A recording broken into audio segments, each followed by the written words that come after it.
Hello student, आप सभी का वेलकम है एजुकेशन नॉलेज में। और हम डिस्कस कर रहे हैं बाल अवस्था और समाजीकरण। बाल अवस्था और समाजीकरण के अंतर्गत हम लोग बहुत सारी चीज़ें डिस्कस कर चुके हैं, ठीक है। और जितने भी तरह के उसके मुद्दे हैं उन सभी मुद्दे के बारे में डिस्कस किए हैं। जैसे कि आपका बाल अपराध आ गया। बाल अपराध का तो बहुत लंबा टॉपिक था, वो आपका 3 पार्ट में देखने को मिलेगा, पार्ट 1, पार्ट 2 और पार्ट 3। क्योंकि अपने आप में बोल सकते हैं कि जो बाल अपराध है अपने आप में बहुत ज़्यादा लंबा टॉपिक है और बहुत ज़्यादा इंपॉर्टेंट भी है एग्जाम व्यू से भी। और बात करते हैं सोसाइटी से संबंधित भी क्या है, काफ़ी ज़्यादा इंपॉर्टेंस हो जाता है। और आज का जो इशू है वो इशू क्या है, आज का जो मुद्दा है वो क्या है आपका, विद्यालय संस्कृति की हम बात करते हैं कि बाल अवस्था के जो बच्चे हैं उसका समाजीकरण करने की बात की जा रही है। इसमें जो विद्यालय है इसका क्या रोल निभाता है इसके बारे में जानने वाले हैं। और विद्यालय किस प्रकार का इन्वायरमेंट होना चाहिए, उसकी क्या अपनी संस्कृति करने का सेंस क्या होता है, उन सभी के बारे में डिस्कस करने वाले हैं। और बाल अवस्था और समाजीकरण का जो टॉपिक है आज इसका एंड है। एंड इसलिए बोल रहे हैं क्योंकि बाल अवस्था और समाजीकरण बहुत लंबा टॉपिक था। इसमें लगता है कि 5 से 6 वीडियो लगभग बन चुका है ना, जिसमें कि बहुत सारे टॉपिक को कवर किए हैं, बहुत सारे ऐसे मुद्दे हैं इसके बारे में डिस्कशन हो चुका है। तो उस वीडियो को अभी तक आप नहीं देखे हैं तो उसका जो लिंक है डिस्क्रिप्शन बॉक्स में मिलेगा, वहाँ से उसको चेकआउट कीजिएगा। आज का जो आपका इशू है वो इशू क्या है कि स्कूल का जो कल्चर की बात करते हैं तो स्कूल का कल्चर किस प्रकार से होना चाहिए। अगर हम बात कर रहे हैं बाल अवस्था के बच्चे के बारे में कि बाल अवस्था के बच्चे का जो समाजीकरण करना है वो किस प्रकार से होनी चाहिए, तो उसमें स्कूल का जो रोल है वो स्कूल का रोल क्या होना चाहिए, किस प्रकार से विद्यालय का इन्वायरमेंट होना चाहिए, विद्यालय में किस तरह की चीज़ें करवाई जानी चाहिए जिससे कि बच्चे का जो है समाजीकरण अच्छी तरह से हो सके। इन सभी के बारे में काफ़ी डिटेल से डिस्कशन हो रहा है। तो चलिए आज क्लास स्टार्ट करते हैं।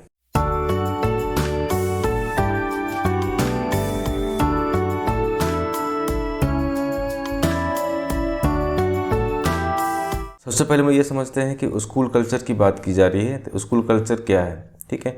विद्यालय संस्कृति के अंतर्गत क्या क्या चीज़ें आती है ना। इसमें हम लोग इंट्रोडक्शन की बात की जा रही है कि किस प्रकार से हम ये समझें कि स्कूल कल्चर कहने का सेंस क्या निकल के आता है। तो इसमें पहला पॉइंट क्या है आपका, अगर सामान्य अर्थ की बात करते हैं, जनरल अगर मीनिंग की बात करते हैं, जनरल मीनिंग में क्या कह सकते हैं हम कि विद्यालय संस्कृति की अवधारणा में वे विश्वास, दृष्टि, संबंध, प्रवृत्ति, लिखित और अलिखित नियम क्या सम्मिलित होते हैं। अगर हम बात करते हैं विद्यालय संस्कृति की, है ना, या बात करते हैं स्कूल कल्चर की बात की जा रही है तो उसका जो अपना जो कॉन्सेप्ट है, अपनी जो अवधारणा है उसमें क्या होना चाहिए, एक विश्वास होना चाहिए, एक दृष्टि होनी चाहिए, ठीक है, एक संबंध होना चाहिए, एक अच्छा अपना प्रवृत्ति होनी चाहिए, लिखित या अलिखित नियम जो होते हैं वो सारी चीज़ क्या होते हैं उसमें सम्मिलित होते हैं जो किसी विद्यालय को उसका स्वरूप प्रदान करते हैं। ये सारी चीज़ें क्या है कि इसके विद्यालय का जो स्ट्रक्चर है ना, बोल सकते हैं स्ट्रक्चर मतलब उसको बिल्डिंग की बात नहीं की जा रही है, उसका इन्वायरमेंट की बात की जा रही है कि उसका जो इन्वायरमेंट है उसका एक स्वरूप हम लोग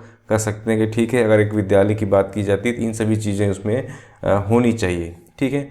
और क्या होना चाहिए कि विद्यालय में सभी आयामों के क्रियाकलापों को प्रभावित करते हैं, ठीक है। तो ये सभी चीज़ें जो है कि विद्यालय के विभिन्न आयाम या सभी विभिन्न आयामों मतलब विभिन्न तरह का जो डायमेंशन है, ठीक है। डायमेंशन करने का सेंस ये होता है कि अगर हम एक विद्यालय का संचालन करने की बात करते हैं तो उसमें विभिन्न तरह के आपका सब बहुत सारे पार्ट आ जाते हैं। जैसे विद्यालय में क्या होता है, टीचर होता है, प्रिंसिपल होता है, ठीक है, स्टाफ होते हैं, स्टूडेंट्स होते हैं, विभिन्न तरह के कल्चरल एक्टिविटी होता है, तो बहुत सारी चीज़ें क्रियाकलाप होती है। तो वही बात कहा गया कि विभिन्न तरह के जो आयाम हैं उसके जो क्रियाकलाप है वो क्या होंगे, प्रभावित होंगे। तो इसलिए कहा जाता है कि अगर विद्यालय संस्कृति की बात की जाती है तो इसमें इन सारी चीज़ों का सम्मिलन होता है। इन सभी चीज़ों का क्या होता है, एक साथ आपको देखने को मिलेगा जो आप कह सकते हैं कि विद्यालय का एक क्या है, एक स्वरूप है और ये इस प्रकार से दिखता है, ठीक है।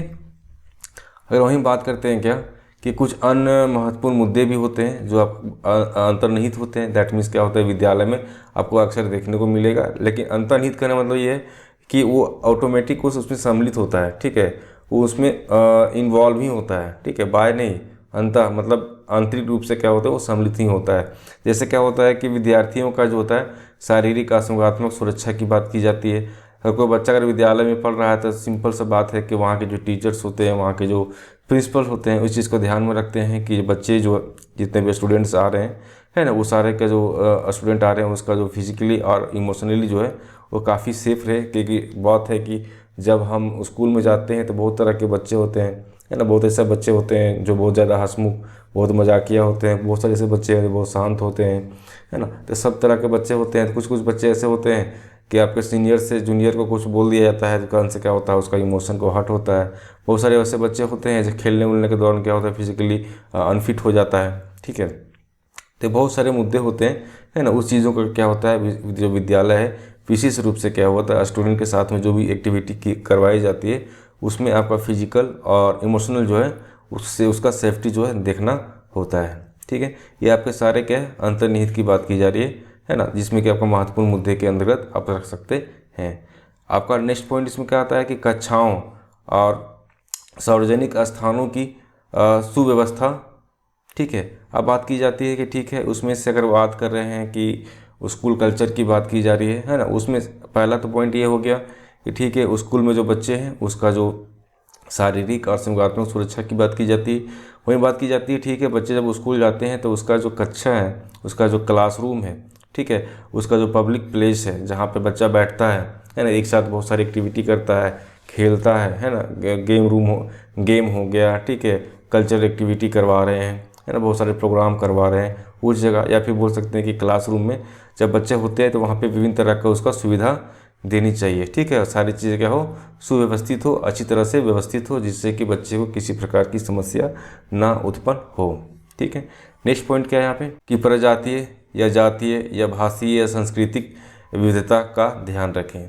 क्या होता है कि अगर विद्यालय को बच्चों को भेजा जाता है तो विद्यालय में क्या होता है स्कूल भेजा जाता है, उस स्कूल में किसी प्रकार का डाइवर्जन नहीं होना चाहिए, है ना, कि हर तरह का जो अलग अलग समाज के लोग होते हैं, अलग अलग बच्चे, अलग अलग समाज के बच्चे होते हैं, अलग अलग समाज के जो धर्म के लोग होते हैं, है ना, तो विभिन्न तरह के अलग अलग संस्कृति के बच्चे होते हैं, अलग अलग बच्चे जो विभिन्न तरह की भाषाएं बोलते हैं। तो इन चीज़ों का क्या होता है विशेष रूप से विद्यालय में क्या होती है उसको ध्यान रखना होता है कि सभी को समान अधिकार मिले, हर एक बच्चा को समान अधिकार मिले और सभी के साथ में एक तरह का व्यवहार हो सके। इन तरह चीज़ों को क्या होता है विशेष रूप से विद्यालय संस्कृति के अंतर्गत अध्यापक हो या फिर प्रिंसिपल जो भी हो, है ना, वो उसका ख्याल रखे।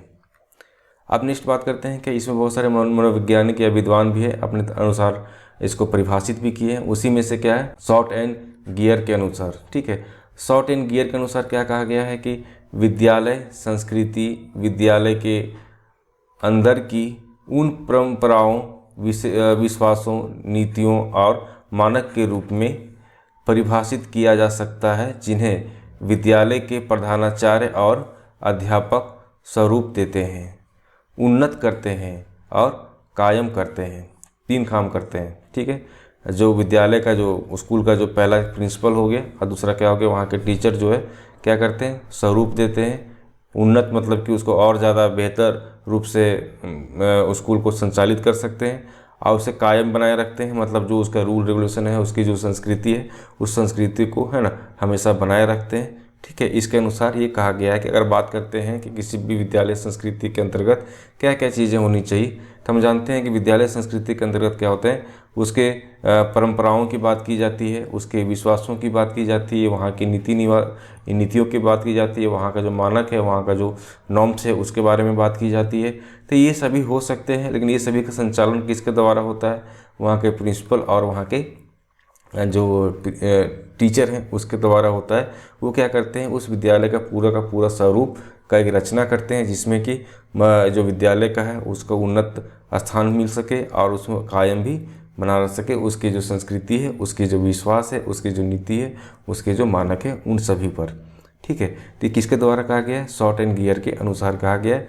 ये डिफिनेशन आपको इंग्लिश में मिलेगा जो ये कब कहा गया है 1997 में, है ना, शॉर्ट एंड गियर के अनुसार ये बात कही गई है। नेक्स्ट बात करते हैं इसी में कि किसी वृहत सामाजिक सांस्कृतिक, है ना, मैक्रो सोशल कल्चर की भांति विद्यालय संस्कृति में भी मूल्यों, अंतःक्रियाओं, अभ्यासों का चेतन और अचेतन दोनों दृष्टि से समावेश होता है, जिसमें विद्यालय से संबंधित सभी लोगों का योगदान होता है। अब बात की जा रही है क्या मैक्रो सोशल कल्चर क्या है कि अपने आप में मतलब क्या ब्रॉड लेवल पर, है ना, बड़े लेवल पर, लार्ज स्केल पर क्या होते हैं कि सोशल कल्चर का आप देख सकते हैं कि अगर हम बात करते हैं विद्यालय, तो विद्यालय जो स्कूल की बात की जाए वो भी क्या है एक सोशल कल्चर के अंतर्गत क्या होते हैं, बहुत बड़ा पैमाने पर देखा जा सकता है, जिसके अंतर्गत क्या होते हैं, उसके अपने अपने मूल्य होते हैं, ठीक है, अपने बहुत सारी अंतः क्रियाएँ भी होती हैं। अंतः क्रिया का मतलब ये है कि स्कूल में आप जब जाइएगा तो विभिन्न तरह के क्रियाएँ होती हैं, विभिन्न तरह के एक्टिविटी होते हैं। एक्टिविटी करने का मतलब है कि विभिन्न तरह की चीज़ें वहाँ आपको देखने को मिलेगा, है ना। हर एक का अलग अलग डिपार्टमेंट है स्कूल का। स्कूल में अगर बात करते हैं तो टीचर का अलग हो गया, स्टाफ का अलग हो गया, स्टूडेंट्स का अलग हो गया, ठीक है। उसके बाद प्रिंसिपल का अपना अलग अलग रोल होता है ना। सभी का अपनी अपनी भूमिकाएं होती है ना, जिसमें क्या होते हैं, अंतःक्रिया, विभिन्न तरह की चीज़ें होती रहती है। अपना स्कूल का वैल्यू भी होता है, उसका मूल्य भी होता है ना। और अभ्यास दौरान क्या होते हैं कि चेतन और अचेतन, मतलब दोनों तरह से, चेतन या अचेतन दोनों तरीके से क्या होते हैं, इस तरह के अभ्यास होते हैं। फिर दोनों दृष्टि से क्या होते हैं, इसका समावेश होता है। इन सभी में क्या होते हैं, एक दूसरे से निर्भर करते हैं, एक दूसरे का समावेश देखने को मिलता है, जिससे कह सकते हैं कि विद्यालय का प्रत्येक लोग, जितने भी लोग हैं वहाँ, जितने भी लोग काम करते हैं, उनका पूर्ण क्या होता है, उसका योगदान होता है, उसका सहयोग देखने को मिलता है। उसी चीज़ में इस प्रकार से हम लोग देख सकते हैं कि विद्यालय संस्कृति की बात करते हैं ना, स्कूल कल्चर की बात की जाती है, तो उसमें क्या होता है, आपका विद्यालय संस्कृति का योगदान होता है, अभिभावकों का योगदान होता है, गैर शिक्षक कर्मचारियों का योगदान होता है, प्रशासनों का योगदान होता है, अध्यापकों का योगदान होता है ना, विद्यार्थियों का योगदान होता है। तो मतलब कि अगर हम बात करते हैं विद्यालय संस्कृति की, है ना, हम बात करते हैं स्कूल कल्चर का, तो इसमें जब इसका निर्माण में क्या बोल सकते हैं, ये पूरे के पूरे संचालन में इन सभी का क्या होता है, विशेष रूप से आपका योगदान होता है। इन सभी में क्या होता है, इन सभी लोग जब विद्यालय में उस समय जो रहते हैं तो अंतः क्रियाएँ जो होती है उसमें इन सभी का क्या होता है, अपना अपना योगदान देखने को मिलता है, जिससे क्या होता है कि एक विद्यालय का जो कल्चर है वो पूर्ण रूप से चल पाता है। अब बात करते हैं, ठीक है, हम बात करते हैं स्कूल कल्चर का। तो स्कूल कल्चर कितने फॉर्म हो सकते हैं, कितने प्रकार इसके हो सकते हैं, तो इसका दो प्रकार देखने को आपको मिल सकता है। पहला तो एक हो सकता है कि वो सकारात्मक संस्कृति की बात की जाती हो, एक दूसरा क्या हो सकता है, वो नकारात्मक संस्कृति की बात की जाए, नेगेटिव कल्चर की बात हो या फिर पॉजिटिव कल्चर की बात हो सकती है, ठीक है। कि स्कूल कल्चर के अंतर्गत हम दो चीज़ों को देख सकते हैं, या फिर बहुत अच्छा हो सकता है या फिर बहुत खराब हो सकता है, ठीक है। तो वही बात कहा गया है कि अगर विद्यालय संस्कृति की बात की जाती है तो उसमें दो तरह की चीज़ें देखने को मिलती है, या तो वो पॉजिटिव हो सकता है या फिर वो नेगेटिव हो सकता है। अब इसी में बात करते हैं, ठीक है, विद्यालय संस्कृति की बात की जा रही है तो उसमें सकारात्मक दृष्टिकोण से किस प्रकार से उसकी विशेषता क्या क्या देखने को मिलेगा। अगर हम विद्यालय संस्कृति की विशेषता की बात करें, वो भी पॉजिटिव में बात करें, तो हम कैसे समझेंगे कि ठीक है, विद्यालय संस्कृति जो है अपने आप में एक पॉजिटिव स्थान रखता है, ठीक है। ये क्या क्या चीज़ें इसमें होनी चाहिए जिससे कि बच्चे का जो विकास सही तरीके से हो सके, बच्चे का जो समाजीकरण वो सही तरीके से हो सके। इसमें पहला पॉइंट क्या होता है कि विद्यार्थियों और अध्यापकों के जो पर्सनल सफलता को पहचानना और उसका सराहना जाता है, ठीक है।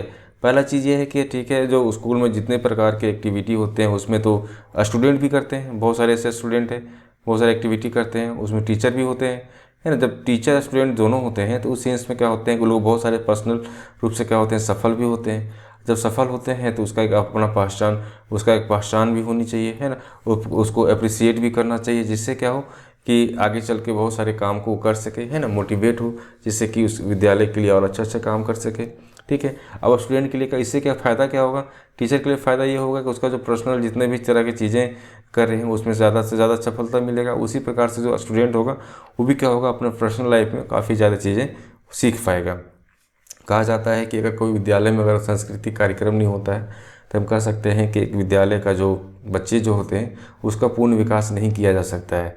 सिर्फ किताब का नॉलेज ही सब कुछ नहीं होता है, किसी बुक का नॉलेज ही सब कुछ नहीं होता है। अब विद्यालय में जाने के बाद बहुत सारे एक्टिविटी करवाए जाते हैं, उस एक्टिविटी के मेन जो मकसद होते हैं कि बच्चा का जो है सर्वांगीण विकास हो सके, है ना, संपूर्ण विकास हो सके, है ना, जिससे कि बच्चे हर दृष्टिकोण से हर परिस्थिति में अपने आप को ढाल सके, है ना, जिससे कि बहुत सारी चीज़ें जो है बच्चे सीखते हैं। तो सिर्फ किताब का नॉलेज नहीं होना चाहिए, बच्चे को विभिन्न तरह की चीज़ों के बारे में भी नॉलेज होना चाहिए। जो बच्चे विद्यालय जाते हैं तो वहाँ पे विभिन्न तरह के कार्यक्रम होते हैं, उस कार्यक्रम में सम्मिलित होते हैं तो बच्चे वहाँ से बहुत कुछ सारी चीज़ें सीखती है, ठीक है। तो यही बात कहा गया है कि ठीक है, अगर बात करते हैं अगर विद्यालय की संस्कृति का, तो विद्यालय के कल्चर की बात करते हैं, तो उसमें सबसे ज़्यादा इंपॉर्टेंट रोल क्या होता है कि हम जो स्टूडेंट्स हैं और जो टीचर्स हैं, है ना, उसका जो पर्सनल रोल कुछ होता है, तो उसमें जो उसकी सफलता होती है ना, उसको अप्रिसिएट करना चाहिए और उसको एक नया पहचान देना चाहिए, है ना। बहुत सारी एक्टिविटी के अंतर्गत क्या होना चाहिए, जो टीचर्स अच्छे काम कर रहे हैं तो उसका क्या होना चाहिए, अभी उसको अप्रिसिएट करना चाहिए, हाँ बहुत अच्छे काम के, उसी प्रकार से स्टूडेंट्स भी होते हैं। तो नेक्स्ट पॉइंट क्या है आपका कि संबंधों और अनुक्रियाओं, रिलेशनशिप्स एंड रिस्पॉन्स में खुलापन होना चाहिए। ठीक है, बात करते हैं कि टीचर और स्टूडेंट का जो रिलेशन होता है ना, काफ़ी ज़्यादा फ्रेंडली होना चाहिए, है ना, बहुत ज़्यादा खुलापन होना चाहिए, जिससे कि बच्चे को किसी प्रकार की कोई समस्या हो तो जो टीचर को बोलने से कभी भी हेजिटेशन ना हो, है ना, इस प्रकार का रिलेशन होना चाहिए, जिससे कि क्या होगा, टीचर को जब कोई चीज़ को पढ़ाना होगा, कोई चीज़ को सिखाना होगा, है ना, तो क्या होगा कि बच्चे की जो मेंटेलिटी होती है उसके आधार पर क्या होते हैं, टीचर उसको बता सकते हैं। वही बात कहा गया है कि अगर हम बात करते हैं स्कूल कल्चर की बात की जाती है, तो उसमें जो उसका रिलेशनशिप और उसका जो रिस्पॉन्स हो, काफ़ी ज़्यादा खुलापन होना चाहिए, विश्वास लायक होना चाहिए, सम्मान की बात होनी चाहिए और बहुत ज़्यादा उसको अप्रिसिएट भी होनी चाहिए। ठीक है, नेक्स्ट पॉइंट यहीं पे देखने को मिलता है, पॉइंट नंबर 3 कि विद्यार्थियों और अध्यापक शारीरिक और संज्ञानात्मक स्तर पर स्वयं को सुरक्षित महसूस करें। ठीक है, अब जब स्कूल के कल्चर की बात की जाती है, स्कूल की रूल रेगुलेशन की बात की जाती है, तो वहाँ पे क्या होते हैं कि बहुत सारी रूल रेगुलेशन क्या होते हैं कि बच्चे के लिए भी होते हैं और टीचर्स के लिए भी होते हैं। तो जो इन्वायरमेंट है स्कूल का, वो जो इन्वायरमेंट ऐसा होना चाहिए जिसमें कि जो अध्यापक, उसका जो टीचर्स है और वहाँ पे जो स्कूल के जो बच्चे हैं, है ना, उन सभी का जो है एक इमोशनल लेवल जो होता है ना, काफ़ी ज़्यादा अपने आप में बोल सकते हैं कि एक सुरक्षित महसूस कर सके। सुरक्षित करने मतलब ये है कि थोड़ा फ्रीडम फील करे वो, है ना। ऐसा नहीं कि हम किसी स्कूल में पढ़ाने के लिए जा रहे हैं तो हमेशा एक प्रेशर फील करें कि आज इस क्लास को लेने के बाद उस क्लास में जाना है, उस क्लास को लेने के बाद थर्ड क्लास में जाना है, फोर्थ क्लास में जाना है ना। अगर नहीं जाएंगे तो प्रिंसिपल गुस्साएंगे, है ना। उसी प्रकार से मान लीजिए बच्चे की बात करते हैं, बच्चे मान लीजिए कोई भी चीज़ को होमवर्क दिया था, होमवर्क कंप्लीट नहीं करता है, उस सिचुएशन में बहुत ज़्यादा प्रेशर करना हो गया, है ना, कि आप होमवर्क नहीं कंप्लीट कर रहे हैं, या फिर कोई भी चीज़ को टॉपिक को बताया जा रहा है क्लास में, है ना, तो बच्चे को समझ में नहीं आ रहा था, बार बार क्या हो रहा है, उसको बहुत ज़्यादा इरिटेट फील हो रहा है। तो इस तरह से क्या होता है कि बच्चे में कहीं ना कहीं क्या होता है कि शारीरिक रूप से और मैंने फिजिकली और इमोशनली के असर पर क्या होता है कि बच्चे बहुत ज़्यादा डर जाते हैं। ठीक है, उसके बाद क्या होते हैं, अपने आप को सुरक्षित महसूस नहीं करते हैं। तो ये सारी चीज़ें ऐसा हो, स्कूल का जो कल्चर है इस प्रकार से होना चाहिए जिससे कि जो टीचर्स और जो स्टूडेंट्स हैं वहाँ पे जो काम कर रहे हैं, वहाँ पे जो सीखने के लिए आए हैं और सिखाने के लिए आए हैं, है ना, उसमें क्या हो कि एक अच्छा सुरक्षित महसूस करे, है ना, थोड़ा सा फ्री महसूस करे, जिससे कि वो अपने काम को काफ़ी फ्रीडम होके, है ना, पूरे मन से कर सके। नेक्स्ट पॉइंट क्या है आपका कि विद्यालय की नीतियों और सुरक्षाओं, उसके जो विद्यालय की जो पॉलिसी है, उसके जो फैसिलिटी है ना, विद्यार्थियों की सुरक्षा को प्रमोट करते हो। मतलब कि विद्यालय का जो रूल रेगुलेशन की बात कर रहे हैं, वहाँ के जो पॉलिसी की बात की जा रही है, तो विद्यालय का पॉलिसी ऐसा होना चाहिए, वहाँ की फैसिलिटी इस प्रकार से होना चाहिए कि बच्चे को विभिन्न तरह का सुविधा मिल सके। ठीक है, और जब बच्चे को विभिन्न तरह का सुविधा मिलेगा तो बच्चे, सिंपल सा बात है कि बच्चे क्या होंगे, बहुत ज़्यादा प्रमोट भी होंगे, है ना, अपने तरफ से क्या होगा, सुरक्षित होंगे, तो विभिन्न तरह की एक्टिविटी भी करेंगे और वहाँ से बहुत सारी चीज़ों को सीखेंगे। ठीक है, तो यही बात कहा गया है कि विद्यालय का जो रूल रेगुलेशन है, उसकी जो पॉलिसी है और उसकी जो फैसिलिटी की बात की जाती है, काफ़ी सिंपल हो और बच्चे को ध्यान में रखते हुए उस पॉलिसी को और उस फैसिलिटी को का विद्यालय में देना चाहिए, जिससे क्या हो कि बच्चे के ज़्यादा से ज़्यादा, है ना, स्कूल जाने के बाद वो ज़्यादा से ज़्यादा वहाँ से बहुत सारी चीज़ें सीख सके। नेक्स्ट पॉइंट क्या है आपका, और अध्यापक गैर शिक्षक कर्मचारी, मतलब प्रिंसिपल हो गया, टीचर हो गया और स्टाफ हो गया। ठीक है, बच्चों के प्रति सकारात्मक एवं स्वस्थ व्यवहार का प्रदर्शन करते हैं। ठीक है, अब सिंपल सा बात है कि अगर सकारात्मक विद्यालय संस्कृति की बात की जाती है तो वहाँ पे क्या होता है, वहाँ का जो अध्याचार्य की बात की जाती है या फिर प्रिंसिपल की बात की जाती है, वहाँ के जो टीचर्स होते हैं, है ना, वहाँ के टीचर हो गए, वहाँ के जो प्रिंसिपल हो गए, वहाँ के जो नॉन टीचिंग स्टाफ हो गए, है ना, तो वो सभी जो है बच्चों के प्रति एक सकारात्मक और स्वस्थ व्यवहार करे, मतलब कि बच्चे के साथ में उसका जो बिहेवियर हो काफ़ी अच्छा हो, ऐसा नहीं कि बहुत ज़्यादा रूड हो। जब बहुत ज़्यादा रूड होगा तो बच्चे क्या होंगे, स्कूल जंप करेंगे, स्कूल जाएंगे नहीं, है ना। तो क्या होता है इससे कि बच्चे कहीं ना कहीं एक नेगेटिव भावना उसके अंदर बढ़ जाएगा कि स्कूल अच्छा नहीं है। तो कहने का सेंस ये कि वहाँ का जो प्रिंसिपल है, वहाँ का जो टीचर है और वहाँ का जो स्टाफ है, सभी का जो बिहेव हो एकदम सकारात्मक हो, एकदम पॉजिटिव हो, जिससे कि बच्चे का कि जब स्कूल जाए तो उसमें किसी प्रकार की समस्या उत्पन्न ना हो। ठीक है। नेक्स्ट पॉइंट क्या है आपका कि गलती होने पर सज़ा नहीं मिलती, बल्कि उन गलतियों से सबक लेकर विद्यार्थी या अध्यापक नए भविष्य की रचना का प्रयास करते हैं। ठीक है। अब बात करते हैं क्या पॉजिटिव स्कूल कल्चर की बात करिए। तो पॉजिटिव स्कूल कल्चर में क्या होता है कि अगर आप गलती करते हैं तो वहाँ पे क्या होती है, आपको सज़ा नहीं मिलेगा। ठीक है। वहाँ पे क्या होगा, आपको उस गलती से सबक मिलेगा, और जो सबक मिलेगा उस सबक से क्या होता है कि बच्चे वहाँ से फिर जो गलतियाँ हुई है उस गलतियों को सुधार के न वहाँ के जो स्टूडेंट्स हैं, वहाँ के जो टीचर है, एक नए भविष्य की रचना का प्रयास करने लगते हैं। ठीक है, मुझसे ये गलती हुआ, नेक्स्ट टाइम इसको और बेहतर बोल सकते हैं कि इस गलती का क्या क्या परिणाम दुष्परिणाम है, या फिर बोल सकते हैं इस गलती करने से क्या क्या समस्या उत्पन्न हो गई। इन सभी के बारे में अच्छी तरह से एनालाइज करने के बाद है ना, नेक्स्ट टाइम वो गलती वो नहीं करेगा, और अपने लाइफ में चाहे वो टीचर हो चाहे स्टूडेंट हो, है ना, अपने भविष्य का रचना में मैक्सिमम से मैक्सिमम प्रयास करेगा।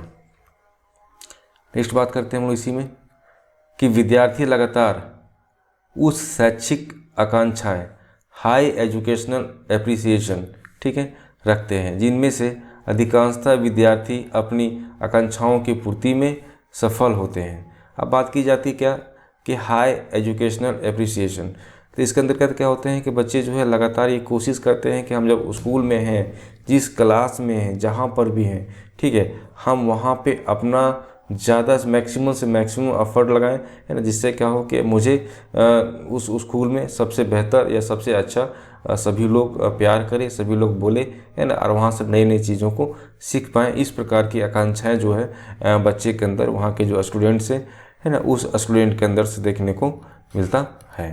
ठीक है। नेक्स्ट पॉइंट क्या है आपका कि विद्यालय के स्टाफ सदस्य, मतलब कि वहाँ जो नॉन टीचिंग स्टाफ है, वहाँ के जो विद्यार्थियों और माता पिता के सहयोग से महत्वपूर्ण निर्णय लिए जाते हैं। अब बात की जाती है कि ठीक है, अगर हम पॉजिटिव स्कूल कल्चर की बात करते हैं तो उस पॉजिटिव स्कूल कल्चर कब बनेगा, जब आपको बच्चे के बारे में सारा कुछ पता होगा। और बच्चे के बारे में सारा कुछ पता कब होगा, जब उस विद्यार्थी का पूरा डिटेल एक टीचर के पास होगा। तो वही बात कहा गया है कि अगर विद्यार्थी की बात की जाती है, उसके माता पिता अगर सहयोग करते हैं, है ना, तब क्या होता है कि हम स्कूल में विभिन्न तरह की चीज़ों को करवा सकते हैं और वहाँ से बहुत सारी चीज़ें बच्चे सीख भी सकते हैं। तो वही बात कही गई है कि अगर हम पॉजिटिव का स्कूल कल्चर की बात की जा रही है, जिसमें कि विद्यालय के जो स्टाफ होते हैं, स्टाफ के जो सदस्य, मतलब कि जितने स्टाफ लोग होते हैं, ठीक है, स्टाफ में हर कोई आ गया आपका, है ना, नॉन टीचिंग भी आ गया, टीचर आ गया, सब कोई आ जाता है। और स्टूडेंट्स की बात की जाती है, और वहाँ के जो पेरेंट्स जो स्टूडेंट्स हैं, उसके माता पिता का सहयोग होता है, तो उससे क्या होता है कि हम एक पॉजिटिव स्कूल कल्चर का निर्माण कर सकते हैं। नेक्स्ट पॉइंट क्या है कि आलोचनाओं का उद्देश्य रचनात्मक होते हैं, ना कि स्वार्थपूर्ण होते हैं। अब बात होती है कि अगर हम कहीं पर कोई चीज़ को सीखने जाते हैं तो वहाँ विभिन्न तरह का आपको आलोचना देखने को मिलेगा, विभिन्न तरह का आपका क्रिटिसिज्म होगा, है ना। तो उसका जो ऑब्जेक्टिव वो नहीं होता है कि आपको बहुत ज़्यादा नर्वस कर दे और आप नेगेटिव फील करने लगे। उसका ऑब्जेक्टिव ये होता है कि वहाँ से आप कुछ सीखें।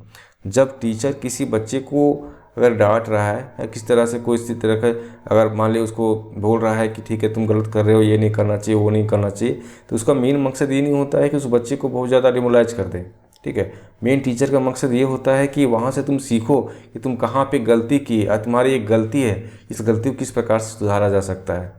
ठीक है, तो बहुत सारे क्या होते हैं, टीचर्स जो होते हैं बच्चे को जब डांटते हैं, है ना, उसको फटकार लगाते हैं, किसी प्रकार कोई बात को बोलते हैं, तो उसमें क्या होता है कि स्टूडेंट को ये बहुत ज़्यादा रिएक्शन नहीं करना चाहिए, है ना। उसमें क्या होना चाहिए कि स्टूडेंट ये समझे कि मेरी कहाँ गलती थी जो टीचर उसको मुझे डांटा, है ना। तो ये बात कहा गया है कि अगर किसी भी अगर पॉजिटिव स्कूल कल्चर की बात करते हैं तो उसके अंतर्गत क्या होता है कि उसका जो ऑब्जेक्टिव ये नहीं होता है कि किसी बच्चे का क्रिटिसाइज करें, है ना। उसका ऑब्जेक्टिव ये होता है कि वो एक रचनात्मक तरीके से, है ना, उस समस्या का समाधान करे।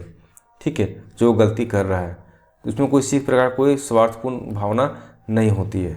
नेक्स्ट पॉइंट आते हैं इसी में कि सभी बच्चों को, चाहे वे किसी भी जाति प्रजाति समुदाय के हो या विशिष्ट श्रेणी के हो, शैक्षणिक अधिगम के समान अवसर प्राप्त हो। वही बात कहा गया है कि ठीक है सभी बच्चे मतलब ये हुआ ये स्कूल में जब बच्चे पढ़ने के लिए जाते हैं तो उसमें क्या होते हैं कि सभी तरह के बच्चे होते हैं, विभिन्न तरह के कास्ट के आते हैं, ठीक है, बहुत विभिन्न तरह के समुदाय के आते हैं, है ना। उनकी भाषाएं अलग होती है, उसके रहन सहन अलग होते हैं। तो उन सभी चीज़ों के लिए क्या होता है, एक यूनिफॉर्म होता है। जो यूनिफॉर्म क्या होता है कि सभी को बच्चे को समान रूप से देखने के लिए रखा जाता है, कि जिससे कि हर बच्चे एक समान रूप से दिखे। तो वही बात कहा गया है कि अगर हम बात करते हैं कि जितने भी बच्चे किसी भी धर्म के आते हैं, किसी भी समुदाय के आते हैं, उन सभी का क्या होता है कि विशेष श्रेणी से भी आते हैं, तो उस सभी के लिए क्या होना चाहिए, एक समान अवसर होना चाहिए। क्या चीज़ करने के लिए, शैक्षिक अधिगम के अंतर्गत, ठीक है।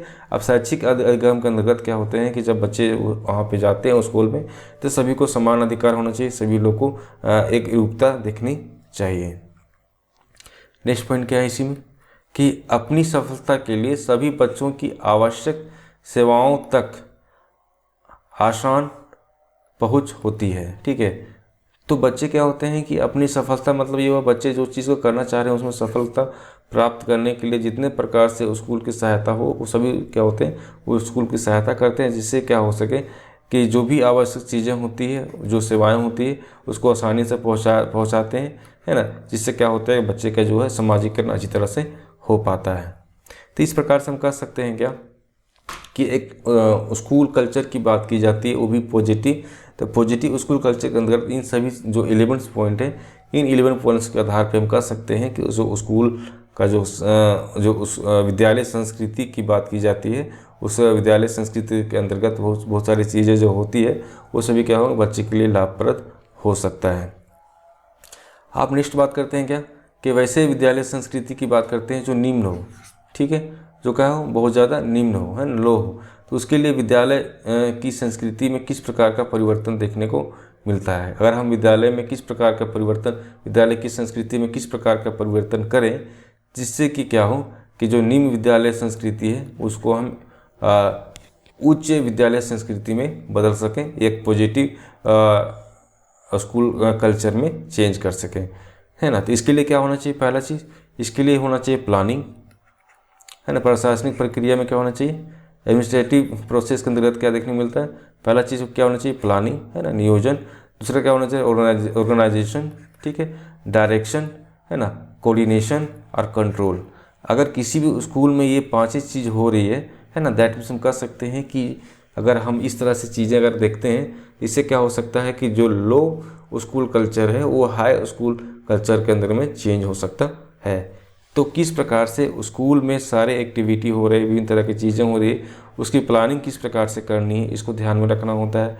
उसका जो संगठन की बात की जाती है, उस संगठन में जितने भी सदस्य होते हैं, वो सदस्य किस प्रकार से डिसीजन अच्छा से अच्छा डिसीजन ले, उसका बात की जाती है। उसका डायरेक्शन की बात करते हैं, किस प्रकार का डायरेक्शन या निर्देशन देना चाहिए, है ना, किस प्रकार की कोऑर्डिनेशन होनी चाहिए, उसमें कंट्रोल किस प्रकार लगानी चाहिए।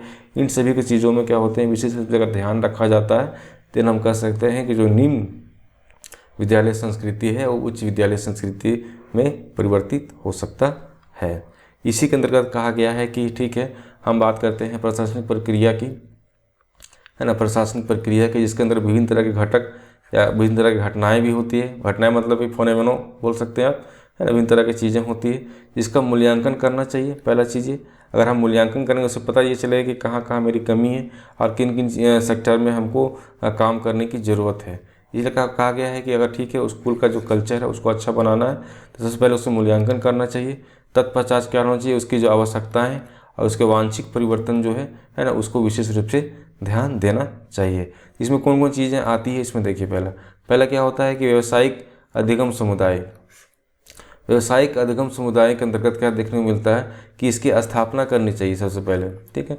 प्रोफेशनल लर्निंग कम्युनिटी की एक स्थापना करनी चाहिए, जिससे कि अध्यापकों को आपस में संप्रेषण विशिष्टताओं को बांटने और मित्रता से एक साथ कार्य करने का अवसर मिल सके। अगर आप जब भी एक प्रोफेशनल लर्निंग कमेटी का गठन करते हैं, तो इससे क्या होता है कि जो अध्यापक, जो टीचर्स होते हैं, आपस में संप्रेषित करेंगे, है ना, विभिन्न तरह की चीज़ों को डिस्कशन करेंगे, है ना, एक अच्छा माहौल बनेगा, जिससे क्या होगा कि उसको कार्य करने का अवसर भी मिलेगा और उस कार्य को वो बेहतर रूप से कर भी पाएंगे, ठीक है।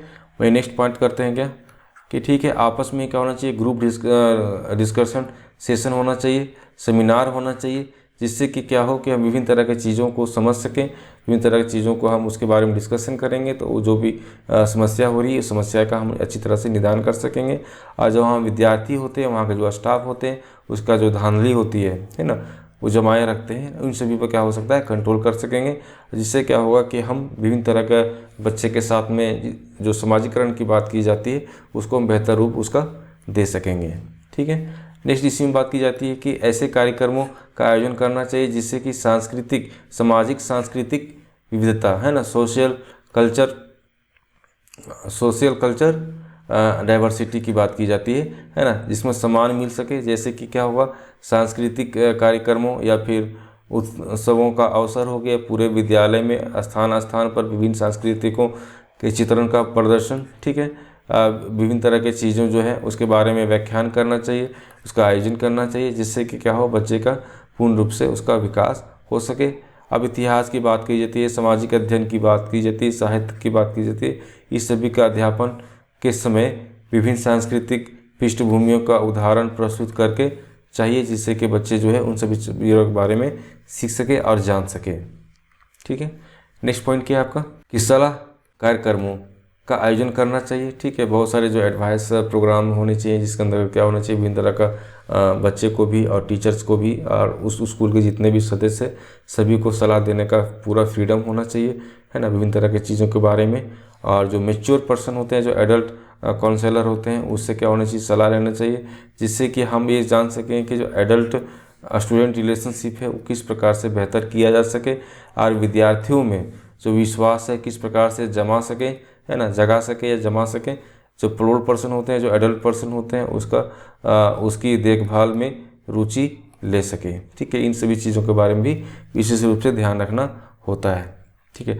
समय समय पर क्या होना चाहिए, सर्वे के द्वारा क्या होना चाहिए, विद्यार्थी या माता पिता या अध्यापकों के अनुभव एकमात्र कर उनके विश्लेषण करना चाहिए, जिससे कि विद्यार्थी के कार्यक्रमों और नीतियों के बारे में उनके जो दृष्टिकोण है उसको जाना जा सके, उसके बारे में पता लगाया जा सके। ठीक है। अब नेक्स्ट पॉइंट इसी में देखने को मिलता है क्या कि नेतृत्व दल का गठन करना चाहिए। नेतृत्व मतलब लीडरशिप का जो है एक कम्युनिटी बनना चाहिए, जिसमें क्या हो कि विभिन्न तरह की चीज़ें जो है बच्चे जो है या फिर स्टूडेंट के या फिर बोल सकते हैं कि जो वहाँ के जो टीचर है ना, उनके नेतृत्व दल का गठन करना चाहिए, जिसमें जो विद्यार्थी हो, अभिभावक होना चाहिए, अध्यापक का जो समुदाय है, ये सभी क्या हो उसका प्रतिनिधित्व करें। ठीक है। इन सभी चीज़ों के बारे में अगर मान लीजिए कि आप विशेष इस पर ध्यान रखेंगे तो जो आपका लो स्कूल कल्चर है वो धीरे धीरे क्या होगा, हाई स्कूल कल्चर में चेंज होते चला जाएगा। तो इस चैनल पर फर्स्ट टाइम विजिट कर रहे हैं तो इसको सब्सक्राइब कर लें और वीडियो लाइक करें और ज़्यादा ज़्यादा अपने ग्रुप में शेयर करें, जिससे कि जो बच्चा बीएड, डीएलएड या फिर सीटेट का तैयारी कर रहा है उसको हेल्प मिल सके।